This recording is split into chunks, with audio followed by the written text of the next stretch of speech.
Guys, आज हम latest movie धोखा राउंड द कॉर्नर की एंडिंग को एक्सप्लेन करेंगे। इससे पहले हम फिल्म का ओवरव्यू देंगे ताकि आपको एंडिंग समझ आ सके। चलिए फिर शुरू करते हैं। कहानी की शुरुआत एक कपल से होती है जिसका नाम यथार्थ और सांची होता है। शुरुआत में इनका रिश्ता बहुत अच्छा होता है, मगर वक्त के साथ दूरियां आ जाती हैं। पिछले 3 महीने से सांची डिवोर्स की मांग कर रही होती है, लेकिन यथार्थ डिवोर्स के लिए तैयार नहीं होता। हर दिन की तरह यथार्थ ऑफिस जाता है और रास्ते में साइकियाट्रिस्ट विद्या से बात करता है, जो कि सांची की दिमागी इलाज कर रही होती है। यथार्थ ऑफिस में पता लगता है कि गुल नाम का आतंकवादी उसके घर में घुस गया है। उसी वक्त यथार्थ घर की ओर निकलता है और उसके बिल्डिंग के नीचे पुलिस फोर्स और मीडिया खड़ी होती है। तभी गुल अपार्टमेंट की खिड़की से खड़ा होकर जिब्राम और एक गाड़ी की मांग करता है एसीपी मलिक से। उसी वक्त यथार्थ की मुलाकात एसीपी मलिक से होती है और वो बताता है कि मेरी पत्नी सांची को इल्यूजन डिसऑर्डर है। पिछले 3 महीने से डिवोर्स की मांग कर रही है, मगर हमारे बीच डिवोर्स को लेकर कोई भी बात अब तक नहीं हुई और उसको हर 4 घंटे में एक पिल देनी पड़ती है।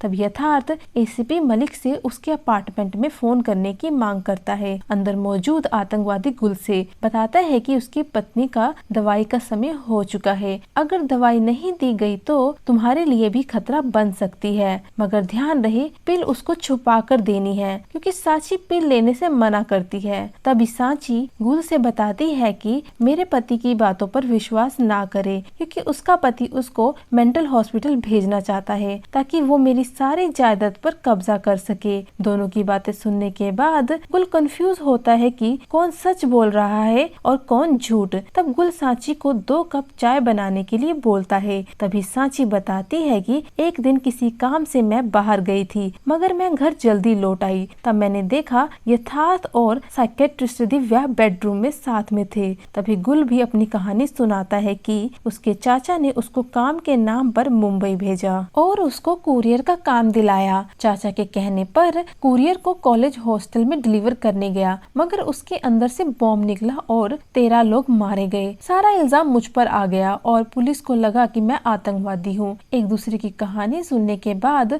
दोनों को प्यार हो जाता है और गुल सांची को साथ में भागने के लिए पूछता है। तब सांची हाँ कर देती है। गुल पुलिस से एक गाड़ी और 50 लाख की मांग करता है। तभी सांची गुल को एक प्लान बताती है कि तुम खाली बंदूक मेरे सर पर रख कर मुझे नीचे ले जाओ और हम दोनों मेरी गाड़ी में बैठकर बहुत दूर भाग जाएंगे। और गुल ऐसा ही करता है, मगर नीचे पहुंचने के बाद सांची उसको धोखा दे देती है। तभी किसी तरह सांची को पकड़कर ऊपर अपार्टमेंट में ले आता है और सांची को मारता है। तब सांची गुल को पहचानने से मना करती है, मगर गुल उसकी कोई भी बात नहीं सुनता और उसको बांध देता है। दूसरी तरफ यथार्थ एसीपी मलिक से बताता है कि मेरी पत्नी का अफेयर चल रहा है, मुझे नहीं पता वो कौन है और गुल की 50 लाख की मांग मैं पूरा कर सकता हूँ। तभी गुल को याद आता है कि यथार्थ के कहने पर मैंने सांची को चाय में मिलाकर पिल दी थी। दवाई का असर खत्म होने के बाद सांची गुल को फिर से पहचानने लग जाती है और गुल पिल के बारे में बताता है, फिर सारे पिल्स को फ्लश कर देता है। सांची बताती है कि उसका किसी और के साथ भागने का प्लान था,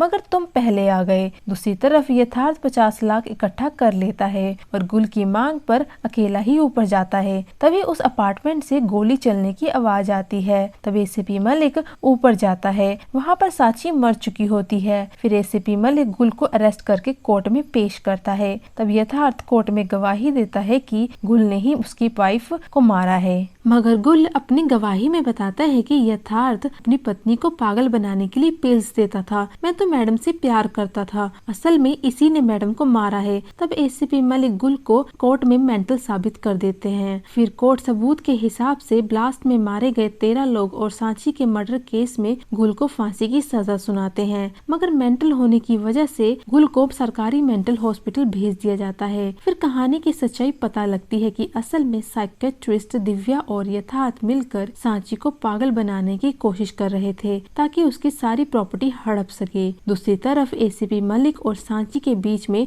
अफेयर चल रहा था और एसीपी मलिक सांची को धोखा दे रहा होता है। तब सांची उसको रेप केस में फंसाने की धमकी देती है। इसी वजह से एसीपी मलिक ने गुल को, जो कि ब्लास्ट में मारे गए 13 लोग केस में अंदर था, उसको सांची के घर भेजा ताकि वो उसको मार सके। और बदले में गुल को फांसी की सजा से बचाकर मेंटल हॉस्पिटल भेजने का वादा करता है। आखिर में इनोसेंट गुल मेंटल हॉस्पिटल में पहुंच जाता है और असली मुजरिम चैन की जिंदगी जी रहे होते हैं। यहीं पर धोखा round the corner movie finish हो जाती है। आपका इस मूवी को लेकर क्या राय है, आप हमें कमेंट में लिखकर बता सकते हैं। और आपसे हमारी रिक्वेस्ट है कि चैनल को लाइक और सब्सक्राइब जरूर करें ताकि हमें मोटिवेशन मिलती रहे। Thank you.